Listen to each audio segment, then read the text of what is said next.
it's a forced autism, meaning they have to keep within, stay within, okay? Instead of go out and explore. Those are the dynamics na nangyayari sa ordinaryong bata na nag-iedad 12 hanggang 18.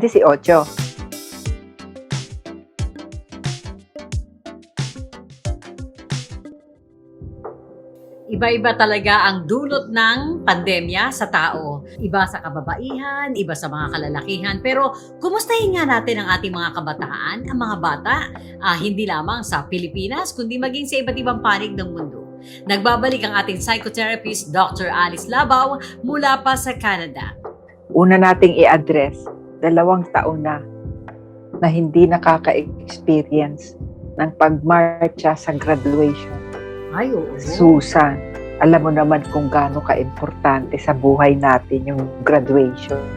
Tapos yung mga mag-graduate ng high school, kahit na alam nila na high school lamang ang kanilang kayang pag-aralan, napakalaking bagay. Tapos yung mga nagka-college na isipin na lang natin yung ordinaryong college na uunsyamina, no?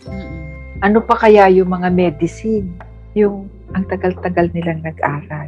Tapos yung mga nursing, yung mga eskwela or pag-aaral na meron pang internship at saka residency. Pagkatapos nilang mag-aral, lalo na mga BS education, for instance, yung mga teacher, mga guro. Pagkatapos nilang mag-aral, at least ang mga doktor natin, ang mga nurses natin, ang mga healthcare workers natin, ang mga dentista, kahit na hindi sila mag-graduate, kahit na wala silang graduation rights, meron silang board exam. Pagkatapos ng board exam, doktor pa rin sila. Eh, ang ating mga guro, natapos nga sila ng education, natapos nga sila ng pag-aaral. Sarado naman ang eskwela. Ito yung isang grupo ng mga kabataan na nagsumikap makatapos sa eskwela ng higher education sa kabila ng pandemic, no? Nag-virtual learning sila.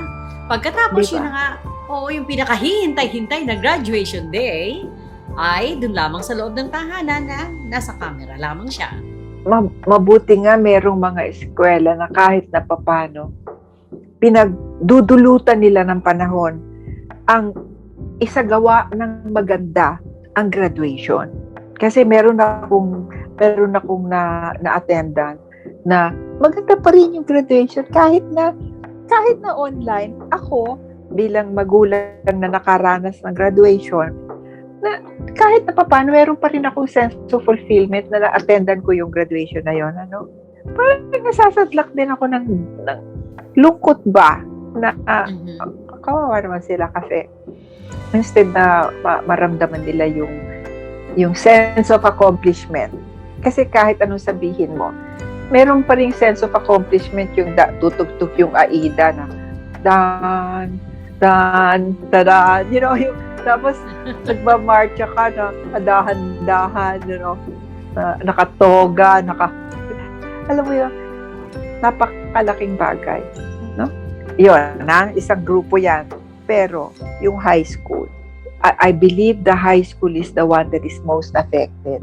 Kasi yung high school, yun yung exploratory.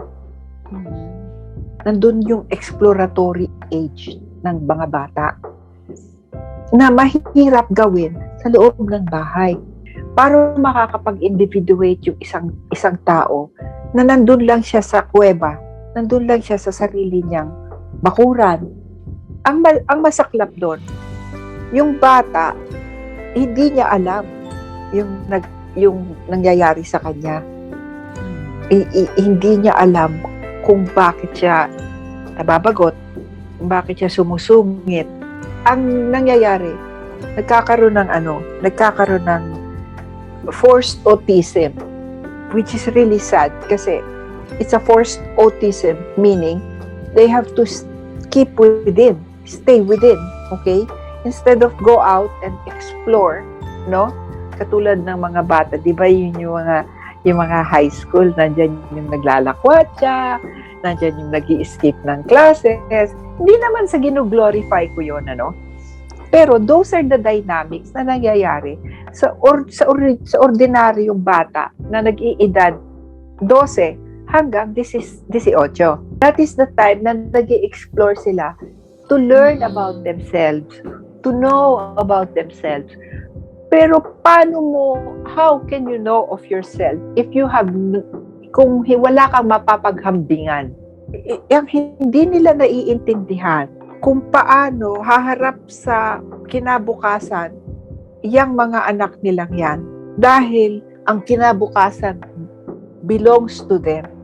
Pero kung hindi sila nade-develop, kung hindi nila binubungkal yung mga kailangan nilang alamin, yung mga bagay na hindi natin maituturo yan, Susan.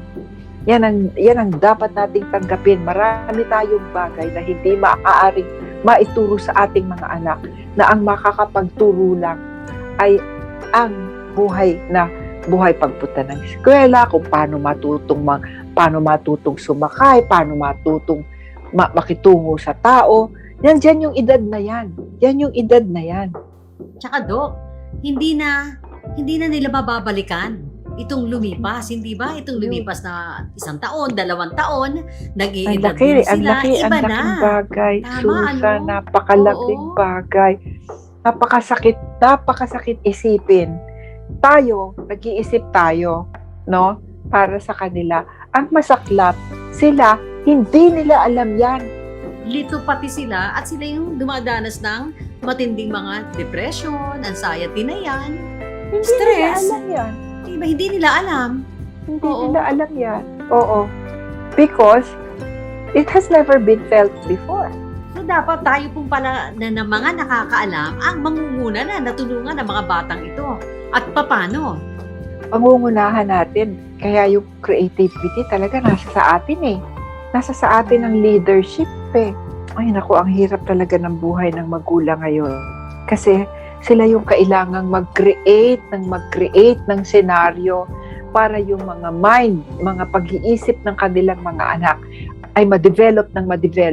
Kumbaga, kailangan silang mag-isip ng mga aktibidades sa loob ng bahay para ang pag-iisip ng mga bata hindi maudlot. Alam mo, talaga pinakamasakit ngayon sa magulang ang uupo ngayon sila at magtuturo ng 1st year, 2nd year, 3rd year, 4th year. Kasi, ikaw nga, Susan, magturo ka nga ng 3rd year at 4th year, balikan mo nga ang chemistry at physics. Mahirap kaya yun. Unless mag-aaral na naman tayo. Yun, mismo. So, alam mo, nakakaawa at okay lang kung malawak ang pag-iisip ng magulang, no? Kaya ako, mas makikiusap ako, mas kakausapin ko ang mga magulang. Lawakan lang ng konti ang pag-iisip natin dahil nakakaawa ang ating mga anak. Tayo lang ang makakatulong sa kanila na makaintindi at matulungan natin ang kanilang kalooban para magbukas yan at intindihin at tanggapin. Huwag natin tatanggalan ng pag-asa. Instead na tanggalan ng pag-asa or i-quash ang pag-asa, tulungan natin na iangat. At kasi pagka ang mga kabataang yan ang nawalan na ng pag-asa, wala na tayong kinabukasan.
as much as possible, kung makakatulong tayo, makakagawa tayo ng projects na makakatulong sa pagpapatalas ng mga pag-iisip ng mga bata, or magkaroon na tayo ng avenue para mapaglagyan ng kanilang mga pag-iisip. That will be fantastic. Instead of allowing them to just keep on watching, alam mo, yung mga games, no? Mm-mm. At saka yan ang nakakatakot din na edad, yung mga 10, 11, 12, 13, 14. Yung age group na yan, Susan. Hindi rin natin sila pwedeng pabayaan na nakatutok lamang sa mga screen. Gadgets nila, oo. Kasi diyan nag-uumpisa yung game addiction. Kasi nagbabago ang utak ng bata. Ang bata na ang research kasi na ipakita na ang batang nakatutok lamang sa television o kaya sa screen, ang utak hindi lumalaki. Oo. Umuurong, nagnanarrow. Yan ang effect. Kasi nagkakaroon ng tunnel vision eh. Ang hindi natin nare-realize, yung effect niyan, yung pixels na yan, may effect sa ating, hindi lang sa mata. Of course, sa mata pumapasok, pero actually sa brain. Isa sa mga branches na pinuksan ng Harvard, the addiction is the gaming addiction. Kasi, ang ikikwento ko sa inyo, ito tunay na nangyari dyan sa Pilipinas.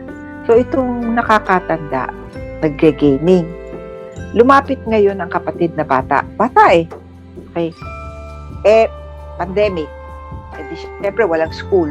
Okay. So, gadget siya, play, game. Kaso ang mga violent ang yung nagpupukpukan, yung nagaganyanan.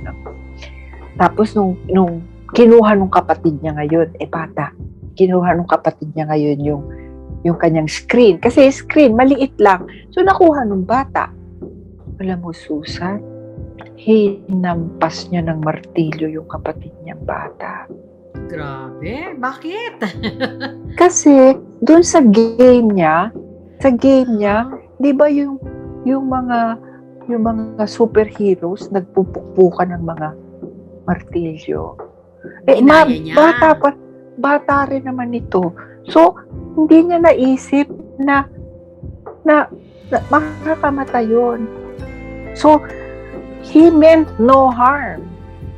But, he was so engrossed. Nandun na yung life niya, nandun na yung mundo niya, is already in the game. Yun na mundo niya.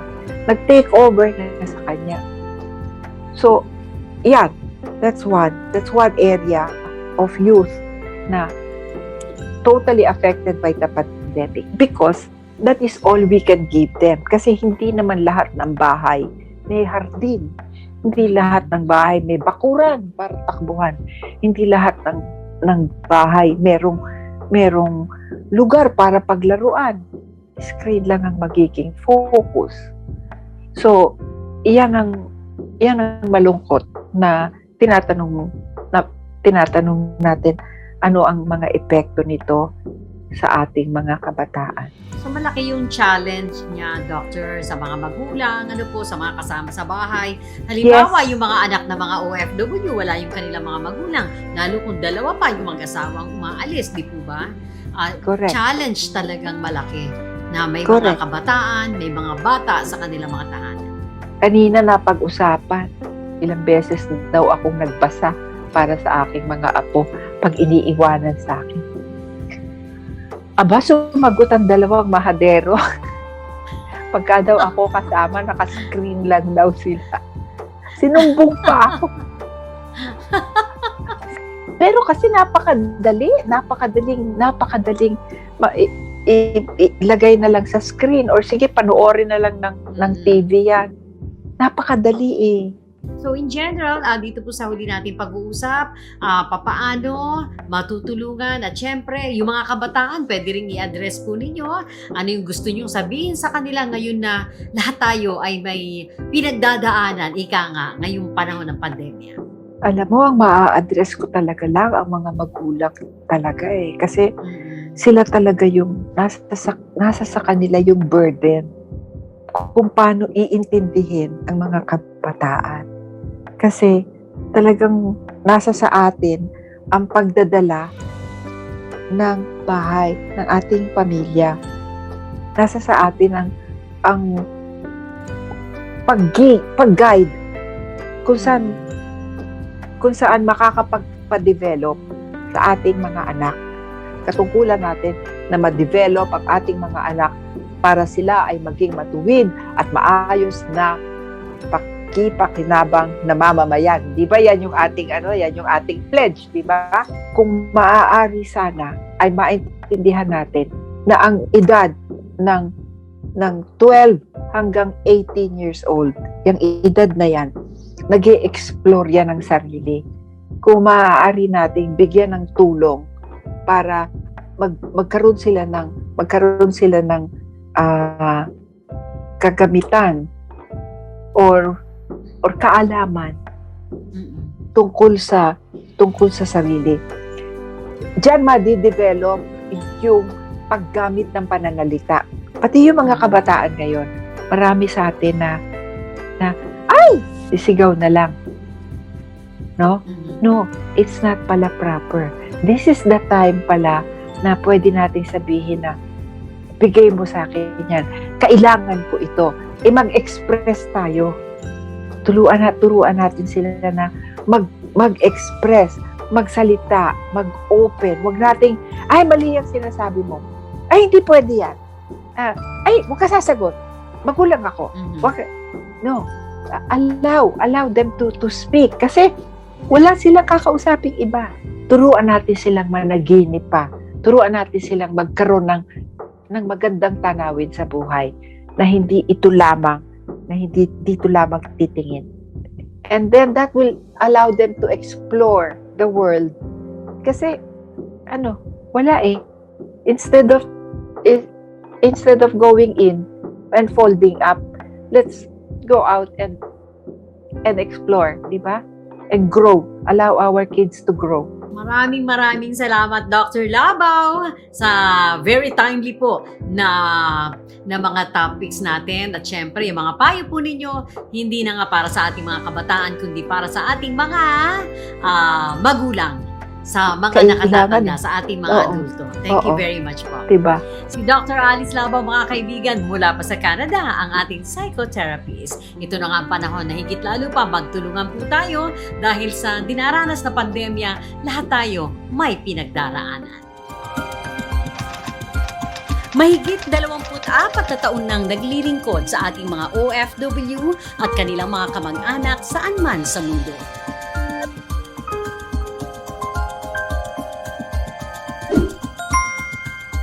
Maraming salamat po sa inyong patuloy na pagtitiwala at suporta sa Bantay OCW Foundation. Patuloy po tayong magtulong-tulong upang mas marami pa tayong matulungan. Follow us on YouTube, Facebook, and Twitter. Mula sa Inquirer.net, Inquirer Television, at Radyo Inquirer Online, sincerely yours, Susan K.